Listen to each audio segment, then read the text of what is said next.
Les gens se bourrent le crâne de sciences ésotériques et occultes, car ils essaient par l'ego d'atteindre des sommets de compréhension qui ne sont en fait que des voiles plus subtils encore, servant à les spiritualiser afin de les préparer à la formation du corps mental supérieur. Les sciences ésotériques représentent l'antichambre de la conscience universelle. Je dis bien l'antichambre.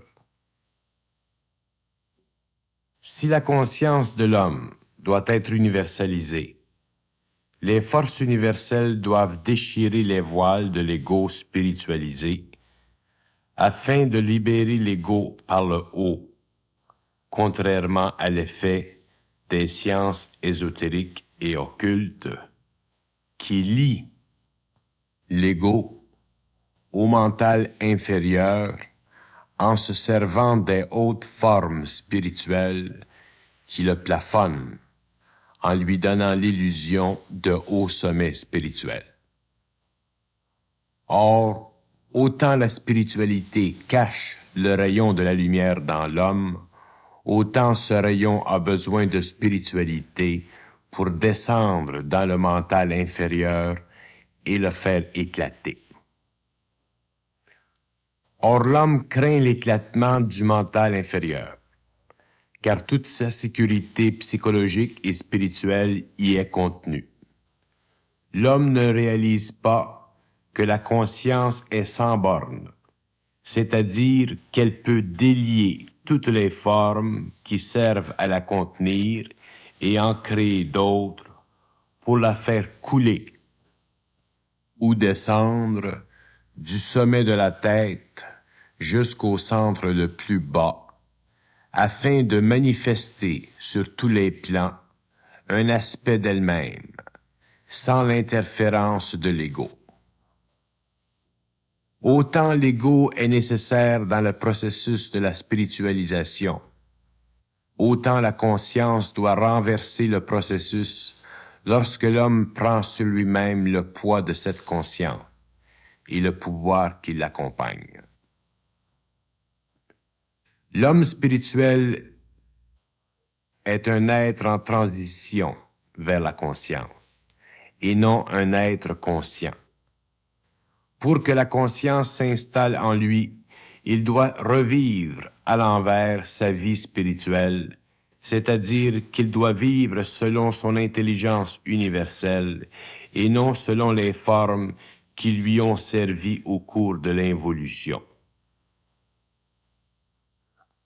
L'homme inconscient ne peut collaborer avec l'ego conscient à l'organisation matérielle de la vie consciente, car la vie n'a plus pour l'un la signification profonde qu'elle a pour l'autre. Alors que la vie de l'homme conscient s'ouvre sur des possibilités qu'il envisage selon une attitude déterminée par la profondeur de son intelligence supramentale, l'homme inconscient ne peut supporter psychologiquement un tel fardeau, car il traîne de plus en plus les pieds dans le passé de son expérience. Les sciences ésotériques nourrissent l'ego spirituel de l'homme, mais elles servent aussi à ouvrir certains centres dans l'homme qui le mettent en contact avec les plans astraux ou le monde des esprits.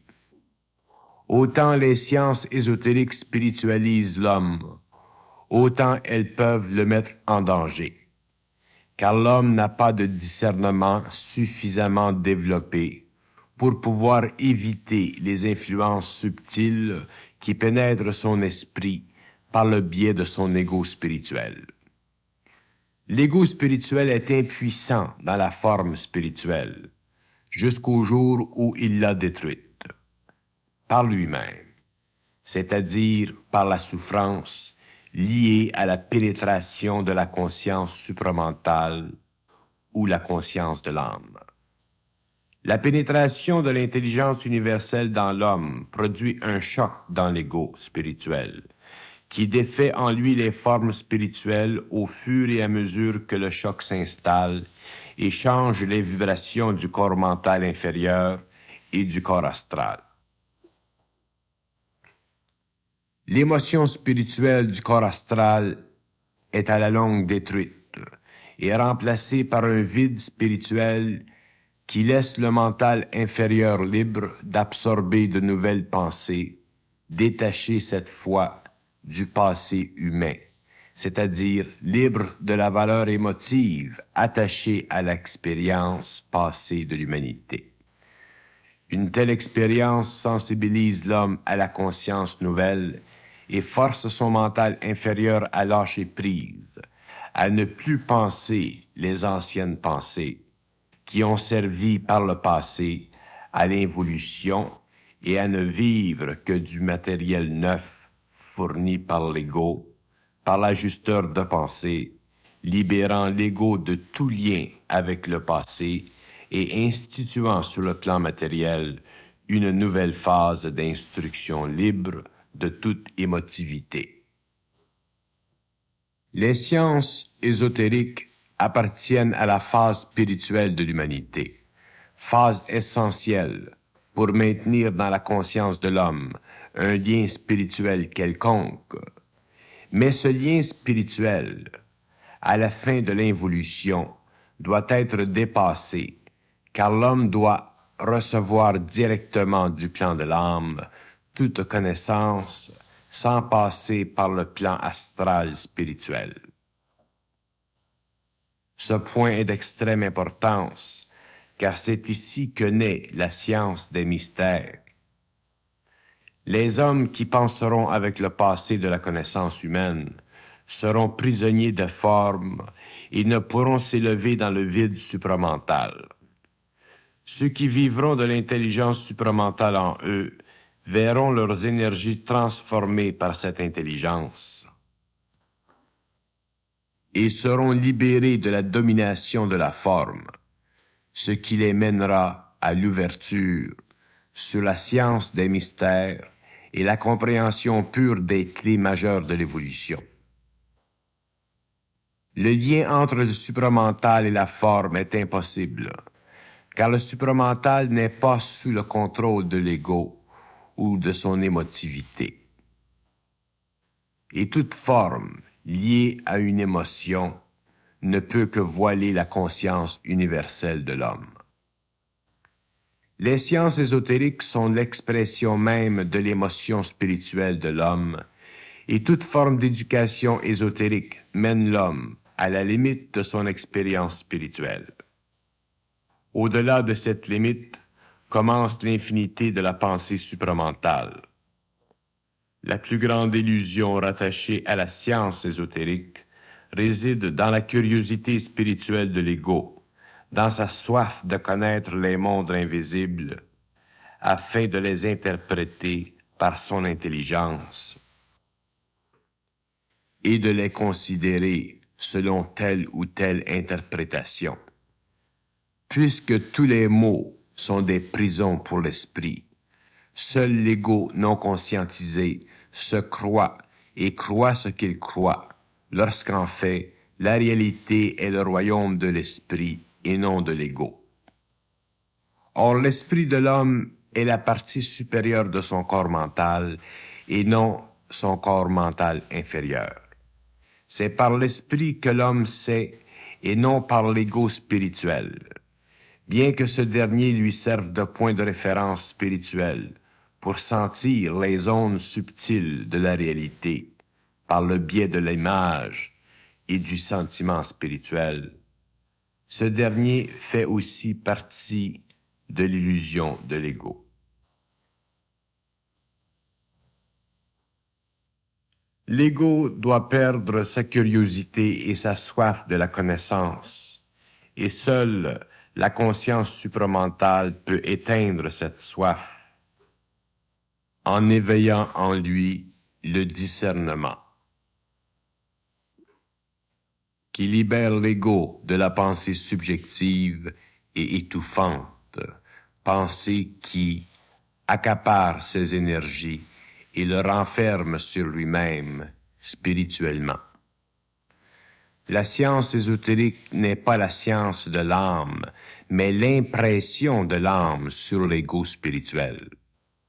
Un ego conscientisé n'a plus d'intérêt pour la science ésotérique, car cette dernière ne le remplit plus, puisqu'il n'a plus le désir d'être rempli. La vie du mental supérieur est autosuffisante et ne demande aucun support inférieur à elle-même. L'homme qui la vit ne cherche plus. Mais l'homme a soif, car sa soif provient de sa solitude, et sa solitude naît de l'absence du lien conscient entre l'âme et l'ego.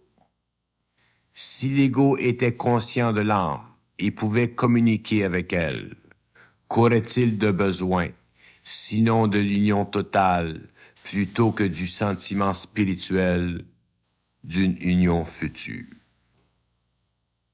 C'est la solitude de l'ego qui engendre la curiosité. Et de la curiosité, il se nourrit, de sorte que les sciences ésotériques et occultes constituent pour lui le remède parfait à cette solitude. Tant que l'ego cherche ésotériquement à comprendre les mystères de la vie et de la création, l'âme lui fournira le matériel émotif et mental essentiel à cette recherche.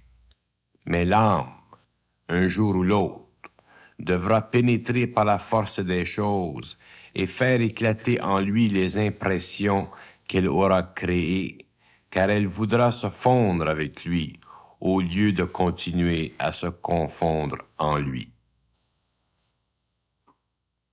Les sciences ésotériques font partie de l'évolution et de l'éducation spirituelle de l'homme, et toute éducation est formative.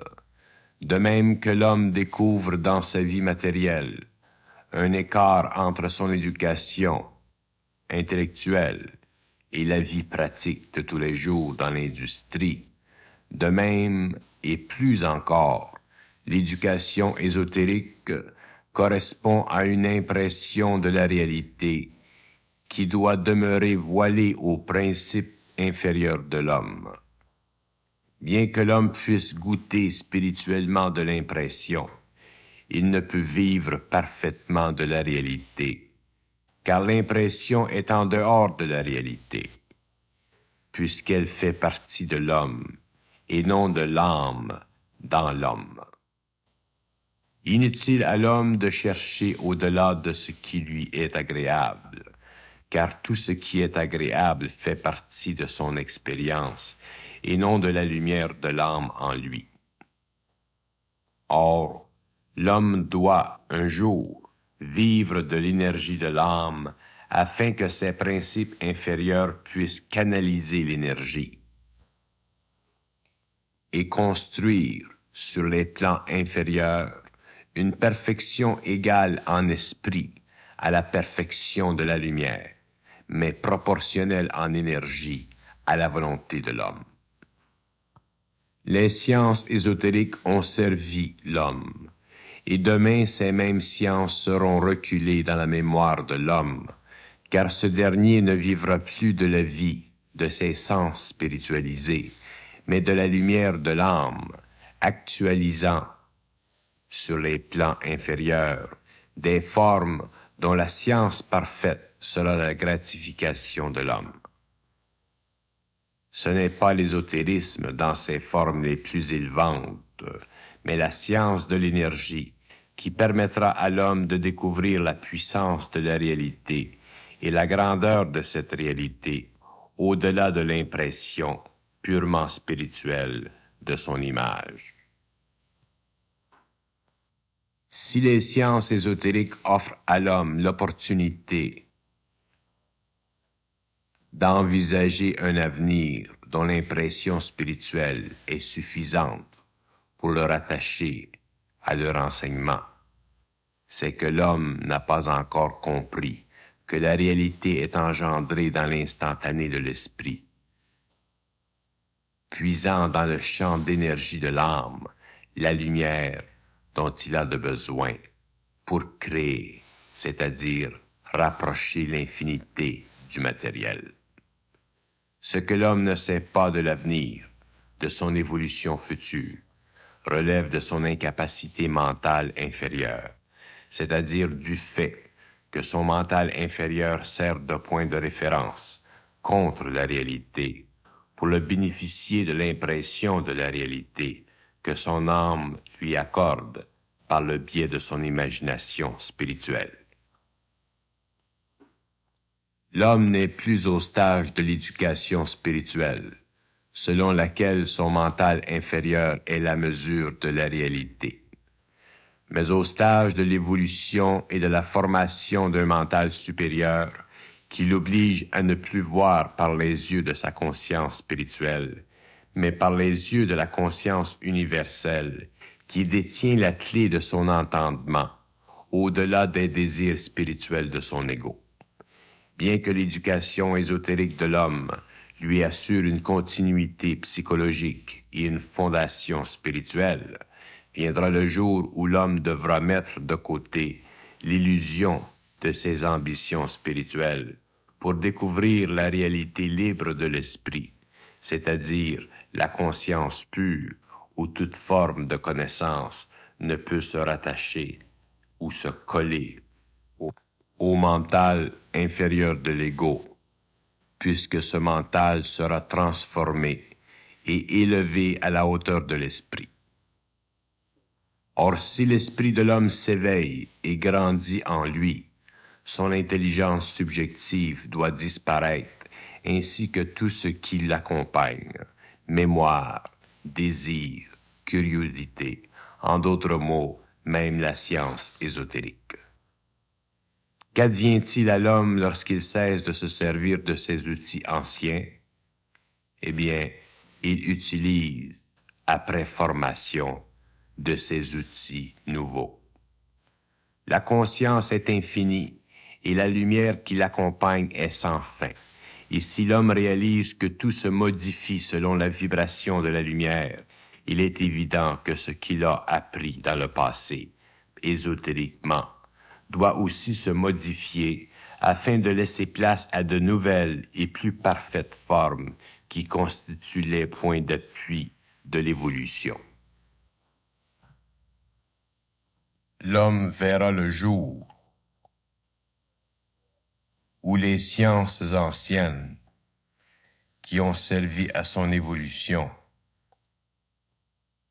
seront remplacées par des sciences nouvelles, et ces nouvelles sciences défieront son imagination matérielle, intellectuelle et spirituelle.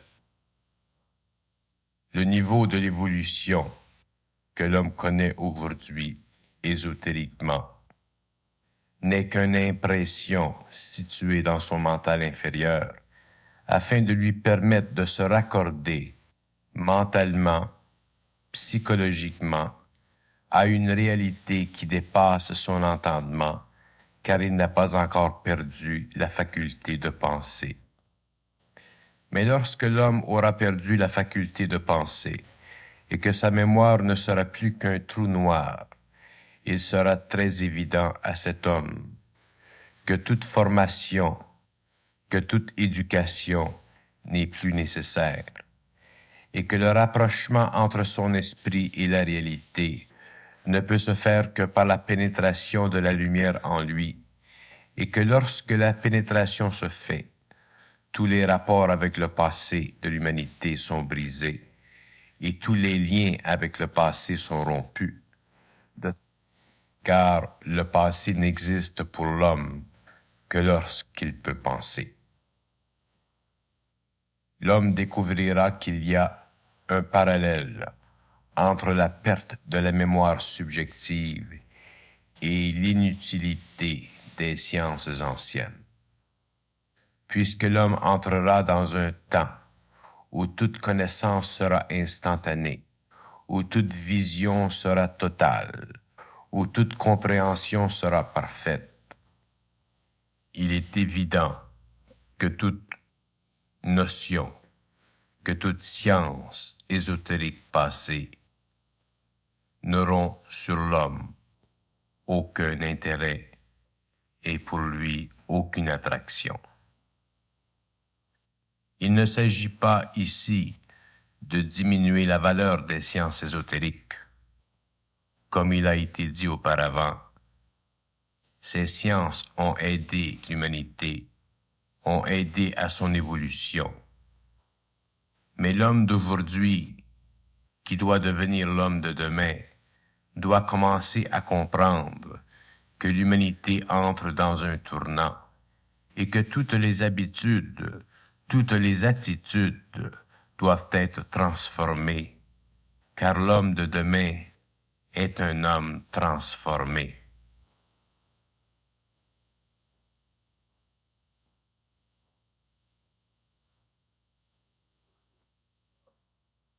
La science ésotérique protège l'homme de son impuissance. Elle le protège de son ignorance totale. Voilà pourquoi elle a rendu un si grand service à l'humanité. Tant que l'homme était prisonnier de la matière, il lui suffisait d'être éduqué à la lumière de formes spirituelles et toute isolation dans la matière devenait supportable. Mais lorsque l'homme aura le pouvoir de voir avec d'autres yeux que ceux du corps matériel, il verra alors que la combinaison de la lumière de l'âme et de l'énergie indifférenciée suffit à libérer toute l'intelligence que peut absorber un être en évolution. C'est pourquoi le degré d'évolution ne se mesure qu'à la limite des sens spirituels et non à l'intérieur de cette limite. Là où les sciences ésotériques ont servi l'homme, là elles le desserviront, car viendra le jour où la conscience grandissante de l'homme produira en lui la nécessité de ne vivre que de l'intelligence issue du principe en lui, plutôt que de l'intelligence spirituelle de ce même principe. C'est alors que l'homme saura reconnaître dans toutes les sciences le fil argenté de l'illusion, car son esprit infini ne sera plus lié à la forme du mot, mais baigné dans l'esprit de la lettre. Or, l'esprit de la lettre est à l'âme ce que le mot est à l'ego, même l'ego spirituel. C'est pourquoi, bien que les sciences achèvent leur domination spirituelle de l'homme, ce dernier tremblera lorsqu'il verra tomber les colonnes de ce temple sacré, car son ego, sa sécurité, doivent être ébranlés dans leur fondation. Avant que ne descende sur terre la science réelle, la science de l'esprit. Tant que la science ésotérique servira l'homme, ce dernier ne pourra percevoir l'énergie de la lumière, car cette énergie n'est pas du domaine de l'homme, mais du domaine de la lumière dans l'homme. Aucun homme ne peut à la fois chercher et trouver, car les deux aspects de l'expérience requièrent un mouvement différent de l'esprit en lui. L'homme qui recherche baigne dans l'amour pour ce qu'il recherche, et celui qui pénètre dans le réel ne peut plus regarder avec les yeux de l'intelligence humaine, ni sentir avec le cœur ce qui est devant lui.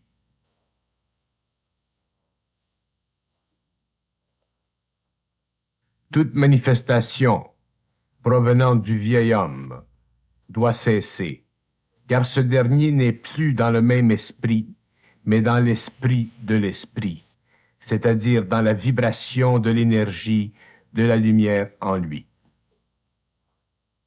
Or, les sciences ésotériques font partie de l'esprit de l'homme. Esprit torturé par la solitude de l'âme, qui veut enfin mettre un terme à la recherche de l'ego, pour que ce dernier finalise son évolution et canalise à son tour le feu de l'esprit sur la terre. Car c'est de ce feu que vivront les hommes de demain. Autant les sciences ésotériques reflètent le passé de la sagesse de l'humanité, autant la science de demain reflètera le pouvoir de l'homme, car ce pouvoir, loin d'être au service de l'humanité présente, sera au service de ceux qui auront compris que toute attitude en eux doit être vaincue afin que s'installe la paix de l'esprit, d'où doit découler sa puissance à travers l'homme. Alors que les sciences ésotériques allument un intérêt profond et soutenu pour le mystère de la vie, ce même mystère ne peut être vécu par les moyens dont disposent présentement ceux qui cherchent à le comprendre. L'homme est un être à demi construit. Il suffit qu'il reconnaisse la réalité de son état pour qu'il commence à parfaire le bout de chemin qui lui reste avant la découverte de lui-même. Ce n'est pas facile de vivre au-delà de ce qui est beau et grand. Les sciences ésotériques, de par leur autorité spirituelle, philosophique, constituent une grande sécurité spirituelle pour l'homme. Mais ce dernier doit un jour réaliser que sa seule sécurité, c'est la vie consciente et l'intelligence créative du principe universel en lui. Tant que l'homme se liera à la science ésotérique, il diminuera le pouvoir de l'intelligence en lui, car l'intelligence de l'âme ne peut coexister avec l'émotivité spirituelle de l'ego, car elle lui offre une résistance naturelle. Puisque l'intelligence pure se situe au-delà de la forme du bien et du mal, il est évident que son contact avec l'ego produit en lui un choc vibratoire, car l'émotion spirituelle de l'ego fait partie de la forme en lui. C'est pourquoi l'ego qui se sert de l'ésotérisme pour augmenter sa sensibilité et développer sa philosophie de vie doit à un moment donné faire face au vide du réel, au vide qui trouble le trop plein de son intellect et le force à mettre de côté ce qui n'est plus nécessaire. L'ego se désengage alors avec anxiété, car il doute, et le doute le pousse plus loin encore vers le vide, car le temps est venu pour lui d'avancer nu vers la lumière. Qui remplit le vide de sa réalité? Quelle que soit la beauté du langage ésotérique ou occulte, il n'en demeure pas moins que l'ego en possède toutes les clés et que ces clés, enfouies à l'intérieur de lui-même, doivent être sorties une à une du sol profond afin qu'elles luisent au soleil de sa propre intelligence, alimentée par le principe de celle-ci. Tant que l'ego se terre dans le sol de la moindre des philosophies, il ne peut être que philosophe, car il ne sait pas ce qu'il ressent. Et l'ego doit savoir ce qu'il ressent, et non seulement sentir ce qu'il perçoit. L'intelligence pure doit être la mesure de sa vie, afin que toute forme quelconque de connaissance ne soit plus un aliment essentiel d'une spiritualité qui tire à sa fin devant le mur infini de l'intelligence et des mystères. Celui qui vit devient historique pour celui qui entend et écoute son histoire, et l'histoire vécue est à la mesure de celui qui la vit. Si l'histoire n'est pas complète, parce que la vie ne l'est pas, il est évident que ceux qui écoutent n'entendront que les fragments de la réalité. Et comme la réalité est au-delà de l'ego, ces derniers seront bornés, à longue échéance, par leur propre ignorance et leur propre émotivité spirituelle. L'élévation de l'intelligence humaine, causée par le raccordement de l'ego avec la source, défait tout ce qui a été construit par l'ego, de sorte que les sciences ésotériques, malgré leur vocation spirituelle puissante et nécessaire, seront désamorcées, isolant ainsi l'intellect de l'ego et forçant ce dernier à ne considérer que l'influx universel en lui. Cette nouvelle condition de vie, bien que difficile au début, allégera les rapports entre l'ego et l'âme, de sorte que, avec le temps, l'ego ne s'instruira plus de rien, car il saura que tout dépend du raccordement vibratoire entre lui et l'intelligence créative. C'est à partir de ce moment que l'ego comprendra l'illusion de la forme, de n'importe quelle forme, et cherchera à vivre plutôt qu'à se nourrir. Il lui sera alors évident que la vie est elle-même nourriture et que tout ce qu'il doit savoir lui sera connu en temps et lieu. Les sciences ésotériques, leur symbologie, leurs valeurs, deviendront alors poussière, car l'homme vivra de lui-même à tous les niveaux.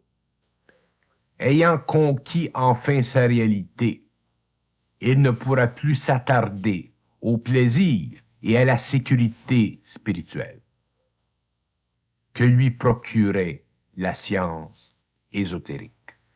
Et ainsi il pourra seul s'intégrer de plus en plus à la vibration de l'énergie des principes universels en lui, les seuls aspects de la réalité auxquels son être est fondamentalement lié. Conscientisé, c'est-à-dire apprivoisé dans son ego, l'homme ne vivra que de ce qu'il saura, car son savoir sera puissance. Évidemment, tout change lorsque l'homme revient à la lumière. Tout change car tout est en dehors de cette lumière. Si par contre le passé lui a servi, il doit reconnaître que l'avenir est infini et la sagesse de l'ego, qui dans le passé était la mesure de sa grandeur, n'est plus suffisante pour l'intégration future de l'homme. Car l'homme de demain ne vivra plus comme l'homme d'aujourd'hui, puisqu'il ne sera plus le même homme. C'est pourquoi l'attachement ancien qu'il a connu aujourd'hui et depuis des siècles pour la science ésotérique diminuera graduellement, car le doute éventuel se logera dans son esprit tant qu'à la vérité absolue de cette science.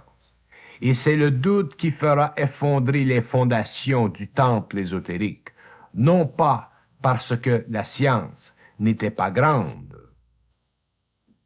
mais parce qu'elle ne sera plus nécessaire, puisqu'elle sera remplacée par le vide spirituel, c'est-à-dire l'absence du désir de devenir, de projeter ce que nous désirons le plus, c'est-à-dire la connaissance, qui n'est en fait que l'apanage de l'ego.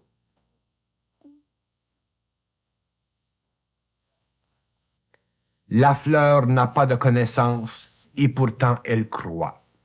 Ainsi l'homme doit vivre détaché de ses ambitions spirituelles s'il veut que l'esprit de l'intelligence agisse en lui et l'intègre au mystère de la création. L'homme ne peut plus vivre d'espoir, car l'espoir est le sceau de l'incapacité et de l'absence du pouvoir de vie en soi. L'homme doit vivre dans la mesure de la perfection de l'intelligence, de sorte que tout espoir disparaît, car l'intelligence et l'espoir ne vont pas de pair.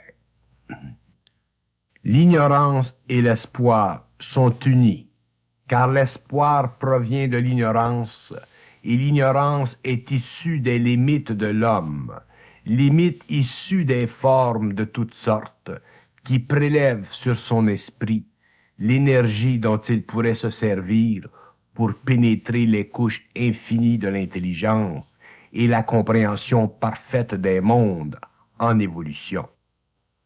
Que l'homme se nourrisse d'ésotérisme, c'est de bon augure, car une telle activité est indicative de son intérêt égoïque grandissant pour les choses de l'esprit. Mais qu'il s'emprisonne dans ses formes est une autre chose. L'énergie de l'intelligence est la seule perfection qui puisse créer et alimenter le mental supérieur de l'homme. Or, de cette énergie intelligente, il est lié à lui-même, quelles que soient ses bonnes et grandes intentions. Les hommes ne peuvent comprendre ce qui ne se comprend que par l'intelligence indivisible, car ils n'ont jamais connu l'intelligence indivisible. Ils ont connu le sentiment indivisible, tel l'amour, dans des moments de grand recueillement, mais l'amour n'est pas le seul principe dans l'homme, et le principe de l'intelligence est le prochain, qui ouvrira les tombeaux et éveillera les esprits endormis. Les vendeurs dans le temple seront secoués, car ceux qui venaient auparavant acheter se retireront et produiront par eux-mêmes ce dont ils auront de besoin pour vivre. L'ésotérisme mourra, mais sa mort ne sera pas regrettée, car elle sera remplacée par une science plus vaste, plus réelle. Tant que les hommes cherchent, l'ésotérisme représente pour eux une planche de salut. Lorsque les hommes cessent de chercher, car l'énergie de la lumière a pénétré dans le mental et a élevé la vibration de ce dernier, l'ésotérisme perd sa place, perd son importance et éventuellement n'est plus nécessaire à l'homme. C'est ici, à ce moment de son évolution, que l'homme commence à connaître le vide mental. Vide qui est nécessaire parce qu'il doit être rempli par l'énergie de la lumière. Énergie qui se suffit à elle-même, puisqu'elle est, dans son origine, parfaite. Et lorsque l'homme reçoit cette énergie, qu'il est dans cette énergie, il n'a plus besoin des supports antérieurs qui ont servi à son évolution. Tant que l'homme s'attache à l'ésotérisme, à la philosophie, il s'attache à lui-même, il s'attache à ses tendances, il s'attache à ses désirs.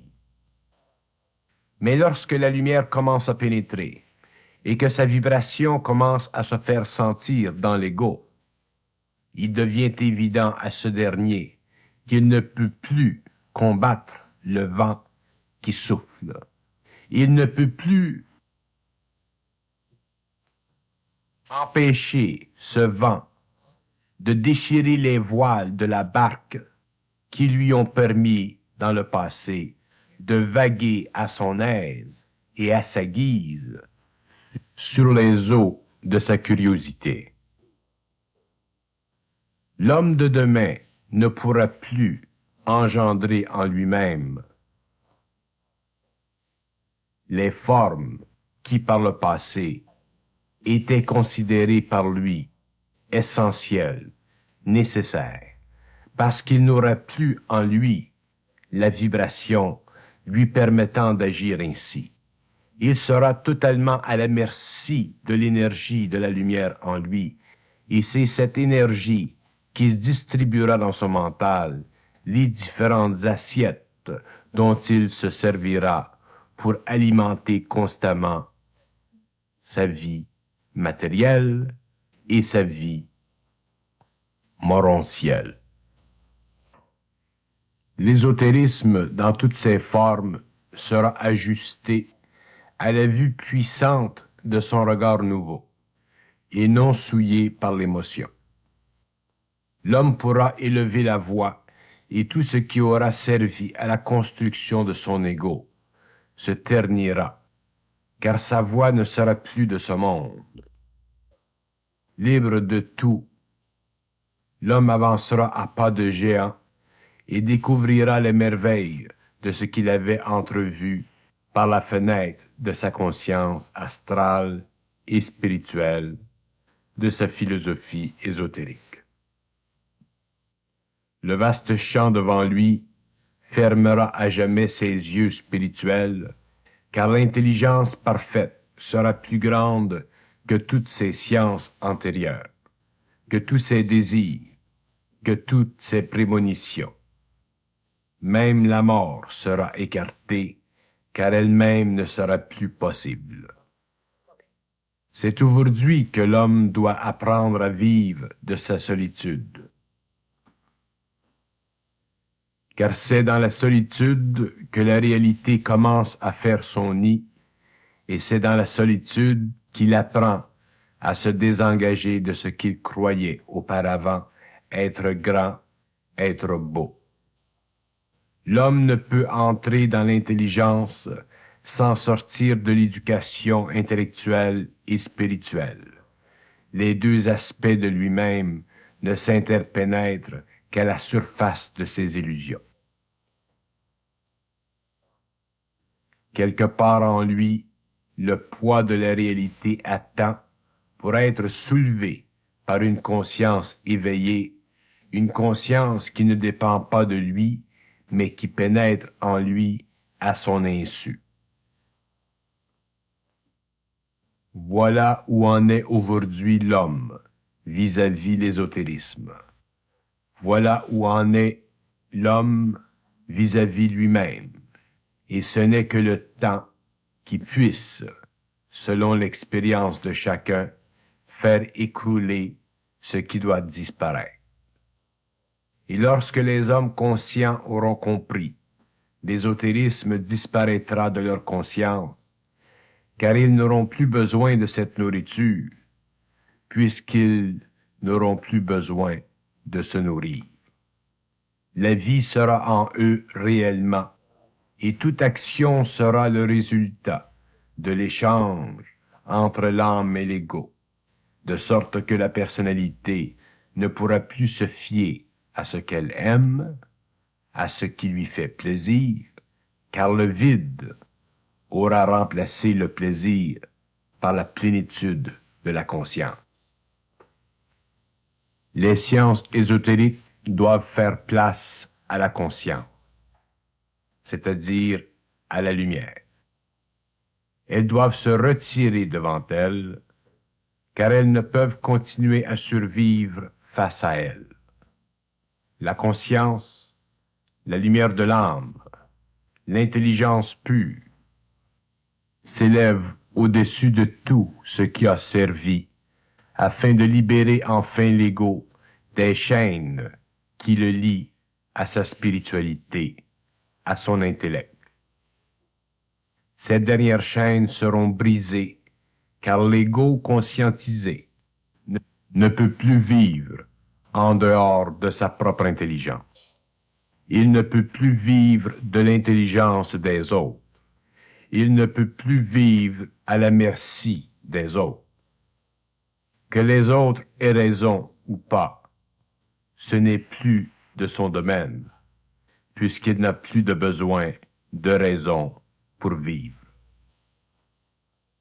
Voilà pourquoi l'ésotérisme, l'occultisme redeviendront poussière, non pas parce qu'ils n'ont pas été nécessaires, mais parce que l'homme ne cherchera plus.